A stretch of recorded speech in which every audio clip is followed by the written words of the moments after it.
being a humble leader doesn't mean you're a pushover or you're Mm. meek or weak. You can be, and I have a whole section in the book, humility and ambition, humility and confidence actually go hand in hand. So Welcome to this week's episode of Leadership Soundbites with Michele and my super special guest, Urs Koenig. So Urs is a speaker, author, former peacekeeper, and I don't know too many people. In fact, let me just go boldly and say, I've never met someone with that background. You're the first. well, thank you. I'm super excited. We connected on LinkedIn, and I think I saw you on someone else's podcast, and you really struck my interest about what's going on. So what struck me about you, so your book's in the background, Radical Humility. You and I were chatting before I hit record. You're on this very interesting marathon speaking tour engagement to where you're traveling all around. And Urs, so you gave me, I got to read a copy or at least summary of the copy. I think what strikes me with your book and the content, and I share this with you, is your background. We don't typically find people with a military background, the background that you have, okay, stepping in and sharing this radical change in leadership that you went through. I think one of them might stand out is the greatness, David Marquette, Turn Your Ship Around. Again, strong naval, background like that. So it's few and far between. And I think because of that, your story resonates with more leaders who maybe didn't see themselves finding a path to lead differently, that maybe that can find that in you. So I'm excited to chat today, and I know you have a quote to kick us off that maybe most people have never heard of, because I know I hadn't. Absolutely, yes. So my quote, and actually for those of you who watch on video, it's on a t-shirt. So that's the quote. I'll read it in a second. And I gave that t-shirt to my dad. I can tell the story about that. But the quote goes as follows. For scientific discovery, give me Scott. For speed and efficiency of travel, give me Amundsen. But when disaster strikes and all hope is gone, get down on your knees and pray for Shackleton. So now we need to know who Shackleton is, right? Yes, Of we course. do. So And I do love this story, so I'll listen again. So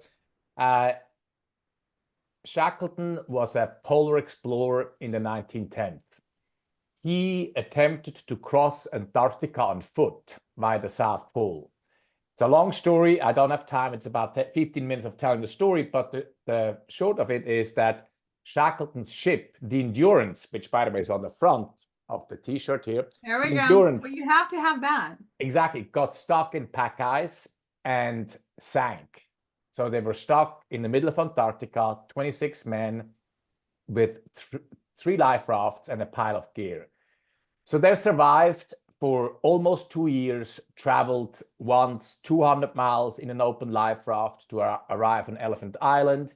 And then Shackleton left the majority of his crew behind and traveled to the closest whaling station on St. George's Island, 800 miles in an open life raft, one of the most dangerous seas in the world, 100-foot waves the norm, and made it to St. George's Island and eventually rescued the rest of his crew. To this day, Shackleton's voyage is considered the #1 survival story ever, and his leadership is widely admired. So the quote I just read is actually a quote by one of his crew members.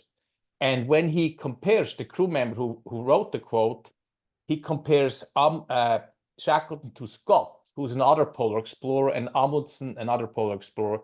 So Shackleton, really well ahead of his time, and now I'm closing the loop to my content, applied himself to humble leadership, to leading with radical humility, well ahead of his time. So a couple of things stand out. He was keenly aware that his #1 leadership priority needs to be building relationship with his crew members, really getting to know them on a personal level. So he was what I call tender on people. He got to learn each of his crew members, their strengths, their weaknesses, their personal styles, unheard of on other English ships in the 1910s, very top-down command control. Mm-hmm. He was also tough on results. So when they sailed across the Atlantic and arrived in Argentina, the cook got terribly drunk one night and behaved highly disorderly. He fired him on the spot. But in his tender way, he found the cook another job on a ship that sailed back to England. So throughout the whole voyage, he was famous, to this day is famous, for engaging with his crew members on a personal level. And he actually, almost 100 years before the phrase was coined, really built a psychologically safe culture. He built a culture where it was safe for everybody on his crew to speak up with questions, concerns, doubts. And there were plenty, as you can imagine, during 2 years. And so, so that's the tough on results, tender on people, a relational leadership, very close to my heart. He really lived that. One other aspect, and I could go on and on, but that one other thing he did really well, he failed successfully. He embraced the growth mindset. His mission failed. He never even reached Antarctica, let alone cross it. But he reframed his failure from, I failed to achieve the prime goal of my mission, to, I brought home all of my crew members safely. So he reframed from that failure to the huge win, and in the process failed successfully. So the quote on that T-shirt, I actually gave that T-shirt to my dad as a gift when the Seattle Maritime Museum organized an exhibition about Shackleton's voyage in 2002. And my dad and I were very close, and he actually wore that T-shirt during many of our outdoor adventures together. My dad passed away in 2010, and ever since I've held on to that T-shirt as a reminder of the close bond my dad and I had, and our mutual admiration for Sir Ernest Shackleton's radically humble leadership. So that is a long way of explaining why I love this quote and why I love Shackleton. I love it, and it's cool. So, Urs, is that the T-shirt you gave your father? This is my dad's T-shirt. Yeah, Oh absolutely. my goodness. Okay, No. I didn't realize that. And I bring this T-shirt to all my keynote speeches because I close with a story, and I show everybody the T-shirt. Yeah, no, it is the very, very T-shirt. So yes. Oh, I love that. So the stuff that you pointed out, and the nuanced details, and the fact that Shackleton is a leader, right? Because we're responsible for our people as far as leading, and people it's not just psychological safety. Psychological safety also includes the rest of the safety, right? But in order for him to do that at a time that wasn't the norm. So if you're benchmarking Shackleton against all the other guys doing polar expeditions, he had to have outperformed the other ones by, I can't even venture a guess. Because if people step into it looking as if crew members are not humans that you're going to connect with, they're expendable widgets, you're probably not going to make the same decisions. Absolutely. And you know what? It's interesting. Did he outperform on paper? Probably not, because he actually, he was not the first to the South Pole. Actually, Scott was. No,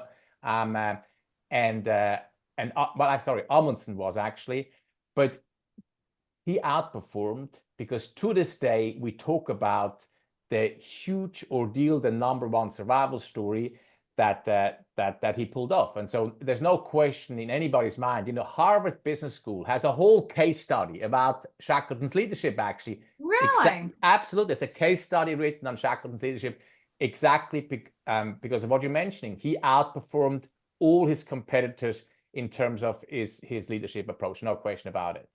So what have you seen? So when I look back at you, and you've got an interesting career, right, and background, and like I said, with the military background, then you went back again, as a peacemaker in, I think, 2017. But with your career, at what point, Urs, did you see a shift in yourself? Because when you're in the military, I mean, what is it, from the very beginning, or at what point, what was that turning point for you that said, you know what, there's a better way to do this? It was an excellent question. And to be clear, so I'm Swiss, so I'm not a career officer. So we have a national service model. And so I was in the military in my 20s, and then I moved abroad. I lived in Australia and in the States now for a long time. So I got de-enlisted because I'm a Swiss abroad. And so I've been out of the military. And so throughout my executive coaching and now speaking career, much like all of us, I was digging around. There must be a better way. There must be a better way. And so and I found humility as a leadership trait maybe about 10 years ago, because I was always drawn to humble people on a personal level. Like in my ultra cycling career, the people who let their legs do the talking versus the big mouth, like these are my peeps, the highly successful executives who always strive to get better and have the humility and the confidence to say, I'm not quite sure about this. Like, what do you think? But then when I went back into, as you said, in 2017, I served for the NATO mission K4 in the Balkans, and then in 2020, 21 for the UN in the Middle East. Counterintuitively, going back into the military, what many of us think of rigid top-down command control, and that certainly a lot of that is still going on. The best commanders, the best bosses I had in those missions were deeply humble people. They have deep self-awareness.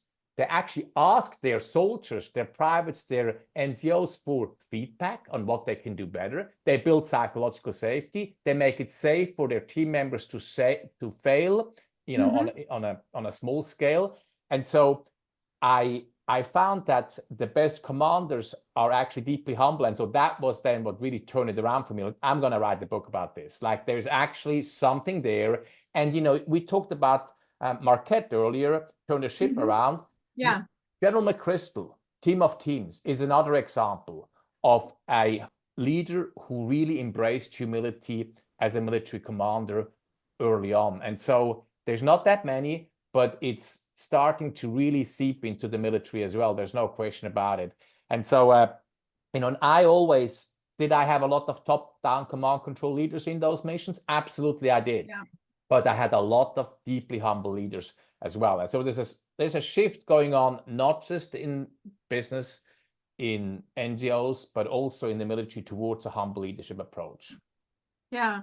Well, and I'm bobbleheading. I agree with you. I mean, I've looked at, and the conversation is that we spend a lot of time hiring really intelligent people, right? Qualified people, intelligent people that are functioning, thinking adults. And yet, if you don't have a humble leadership style to where you're checking in and creating the space for people to say, I don't agree with that. There's another thing. Hey, did you notice such and such, right? If you don't create that space, you're basically shutting all that down, because silence from your people is not a good sign. Okay. I'm sorry. It doesn't mean they all agree with you. It means that you've shut them down. So what do you recommend? Because I know now you're in front of rooms speaking to people. Obviously, you've done coaching. What do you recommend with people as a place to start? If you've got somebody that goes, okay, it's interesting, but maybe I'm a CEO, maybe I'm maybe an up and coming, executive director or a COO, and I'm really not sure what that looks like for me. Absolutely. Very, a lot of these things are very simple, but they're not always easy. One thing we can start with is ask for feedback on how we're doing during the one-on-one. So, Michele, I want to become a better manager to you. What suggestions do you have for me to improve my management with you? As direct as this. And then and what do I do well as well? And start to do this on a regular basis. So the way I advise people doing this is talk about it in the department meeting. Hey, I will start to ask for feedback on my performance as your manager, so they're not blindsided when the one-on-one rolls around. They're like, what juice have you been drinking? Exactly. Like, what? This is setup. And then you start to ask and I mean, I have plenty of things I don't do well as a leader. I'm still work in progress, very much so. But this one, I really did well throughout my whole career.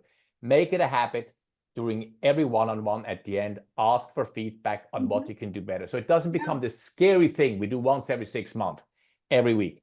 And then, of course, we have maybe some concerns. Will my people really be honest? So you can do things like you can sort of help them a little bit along and say, well, I have some awareness that maybe I'm not always great at explaining my rationale behind my thinking or my decisions. What do you think about that? So, sort of invite them into some of the thinking already have. And so start doing that. So that is one simple way that we become more humble, by increasing our self-awareness in terms of asking for feedback. Another thing is, God forbid, admit a mistake. Admit a mistake. I messed that up. I have a story in the book. During an after-action interview, my commanding officer literally said, I screwed that up. And I know it. And here is what I'm going to do about it. So there's a bit of vulnerability, which is very close to my heart. And by the way, we do it in 3 acts. The first act is me. The second act is my share, maybe a little insecurity, something I messed up. And the third act, super important, what am I doing about it? So we don't just, and so share with a bit of vulnerability that, you messed something up. Maybe you misspoke. Maybe you dropped a deadline. It doesn't have to be something big. But that is another way to make it safe for your people to also not be silenced, as you said earlier, Michele, but actually also speak up about their mess ups. So 2 small things we can do to slowly shift towards a more humble leadership approach. It's interesting you're talking about the sharing and stepping into stuff, right? Because it almost goes back to, I remember telling my kids, don't tell me you're sorry, show me you're sorry. Right? And so the same thing with vulnerability. It's like, yeah, you can admit you screwed up, but if you don't have a plan to change it so it doesn't happen again, it's not going to land too well, right? It's like, well, that's nice, but and then again, God, I'm really sorry I screwed up, as you did last week or last month, right? But the thing that I'm going to highlight that you called out was, as a leader, when you're charting a new path, right, or a new journey for yourself, you're planning on doing something different, don't make your people guess what the frick is happening. Be really clear with them, because I'm going to guarantee you, if you make them guess, they're going to guess the wrong stuff.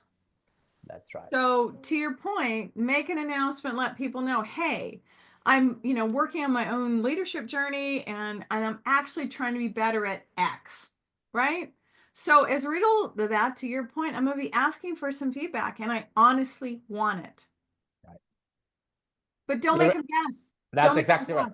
Yeah, that's exactly right. And that comes back to, we can never over communicate as leaders. We always assume too much in terms of what they should know, and they don't. So being uber explicit, to your point, is very, very important indeed. And even, this is sort of a side note to this, not necessarily only when I, share maybe that I want to work on myself, but anything else, like make your people paraphrase what did you hear me say? Like, it's amazing when after the end of the meeting and everybody walks away and you ask them, so what did we agree on?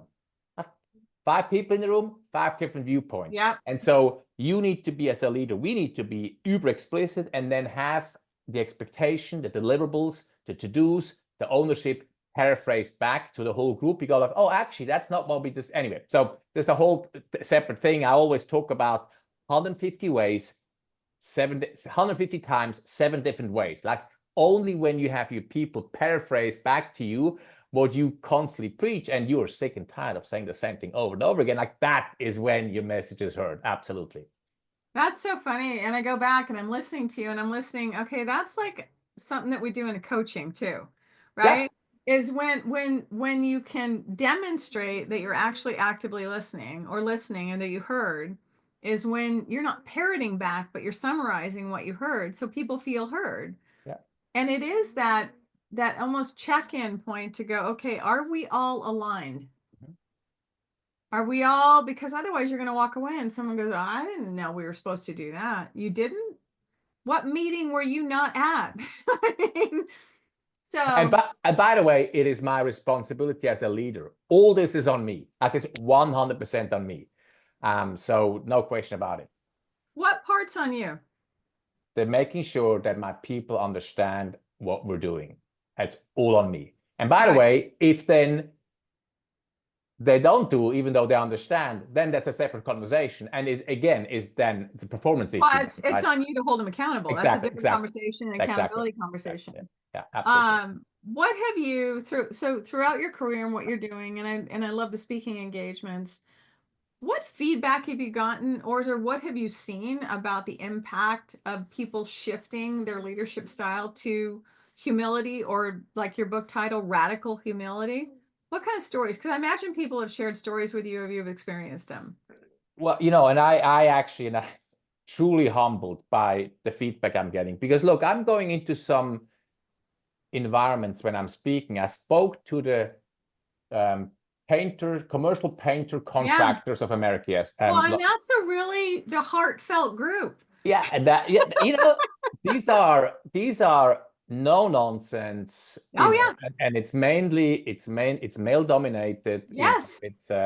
Um it's blue collar primarily background, and so what they appreciate is that even small shifts, like this notion of tough on results, tender on people, that really resonates with a lot of people. And so I can actually be holding my team members to the highest standards while at the same time deepening relationships with them. And so I get small stories that, I actually started to ask my teammate about, what's going on in their personal lives in an appropriate way. And I got to know them better. And we deepened relationship, we built trust, we deepened commitment. And all these, the painters in particular, I'm talking to the Roofers Association of British Columbia next week. They deal with humongous talent shortage, like many of us are. How do you hold your people? How do you keep them? And those are freaking tough jobs, right? You're talking physical jobs. Masons too, when they're out there, bricklayers and masonry blocks and stuff, and 110-degree temperature. These are hard jobs. Hard jobs, no question. And you know what?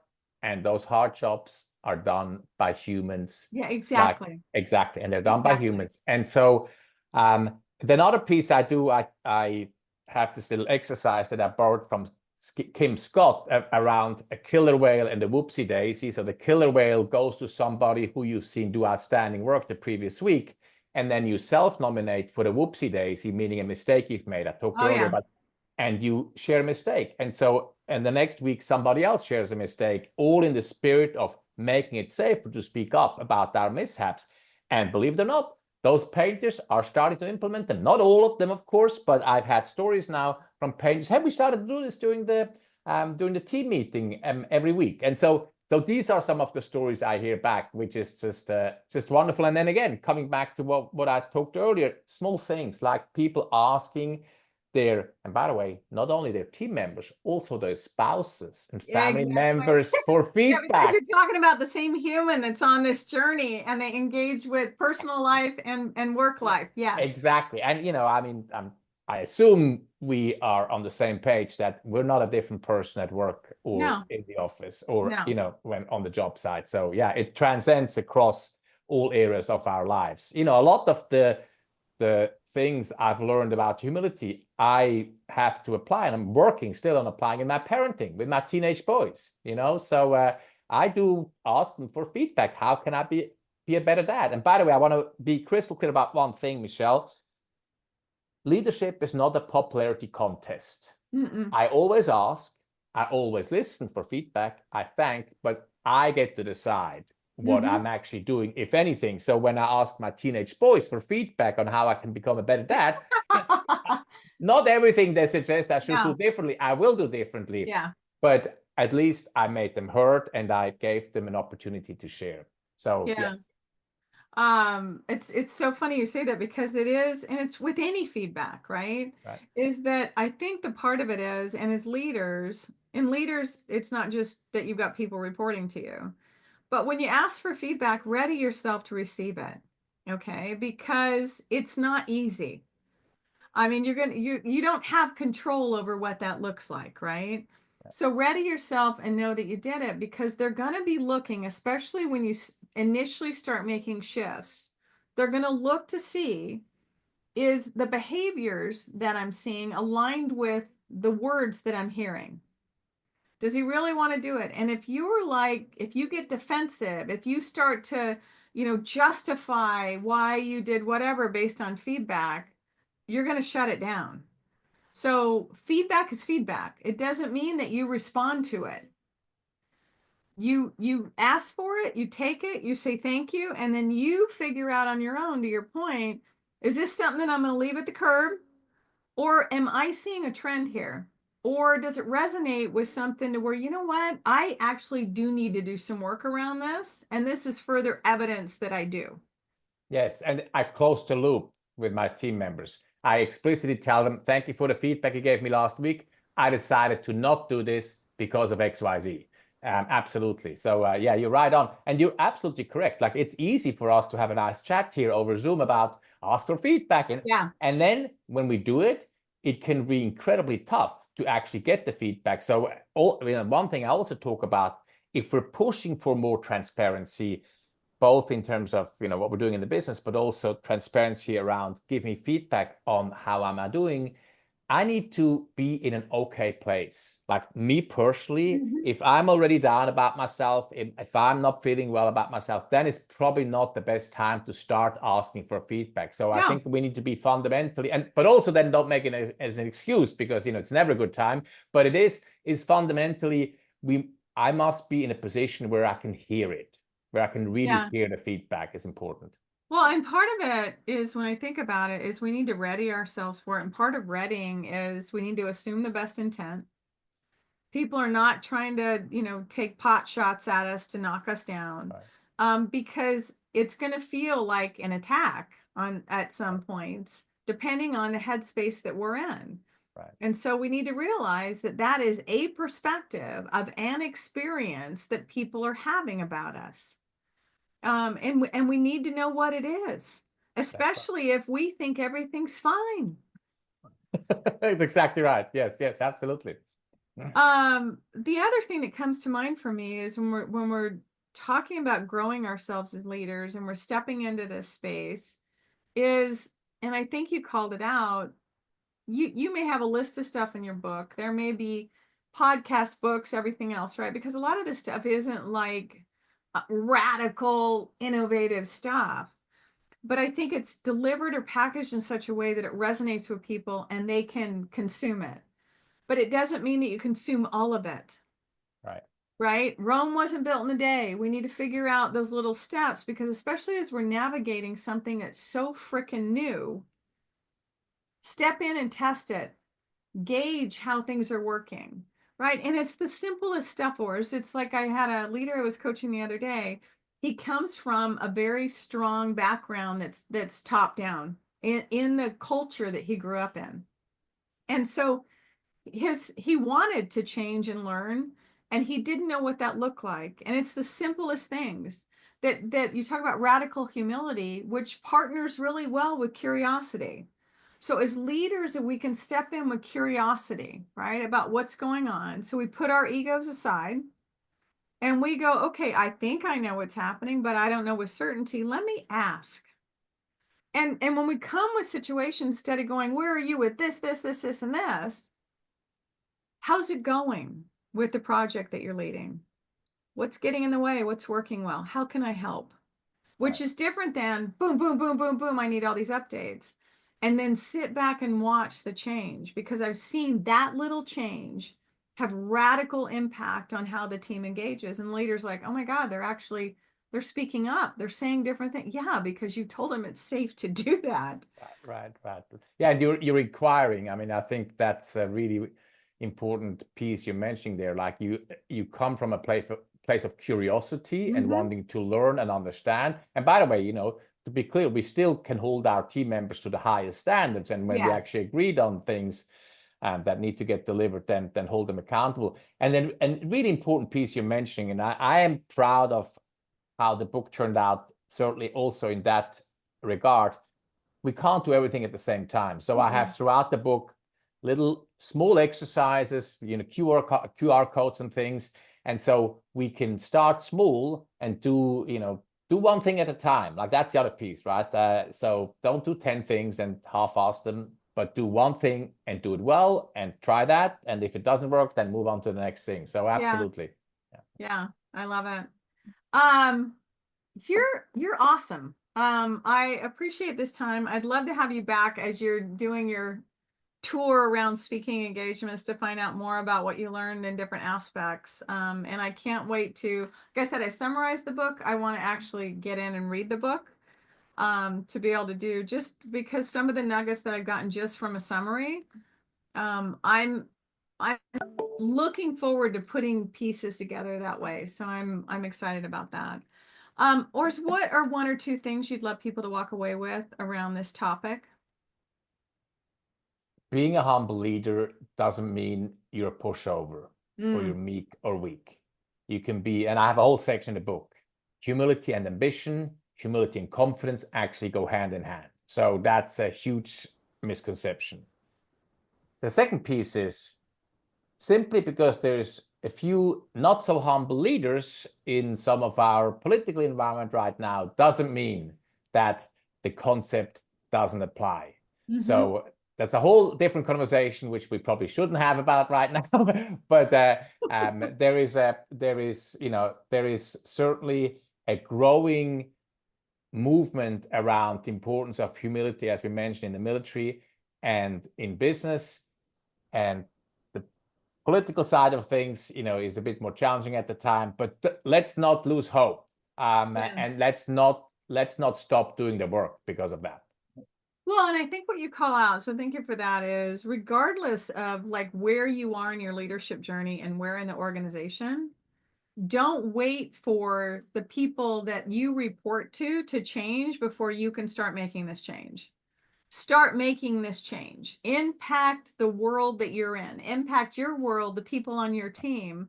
And what I've always gone back to is, and then create pull. So do the work, highlight the work that you and your team are doing. People are going to get curious.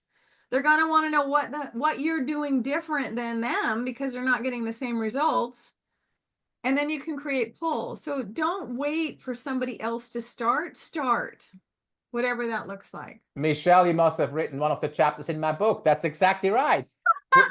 Create your own pocket of humble leadership excellence, even in a top-down command. Yeah, absolutely right on. I love it. And I didn't even read that out of the book. Oh, exactly. See, we're so aligned. So aligned. Urs, thank you. I appreciate the time. I'm excited for you and the journey that you're on right now, and I can't wait to hear more and follow you on LinkedIn. So I will put contact information for you so people can get a hold if people want to book you for more speaking engagements. Okay. This has been Leadership Soundbites with Urs Koenig and Michele. And until next time, please like, share, subscribe, and have a super awesome day. Thank you.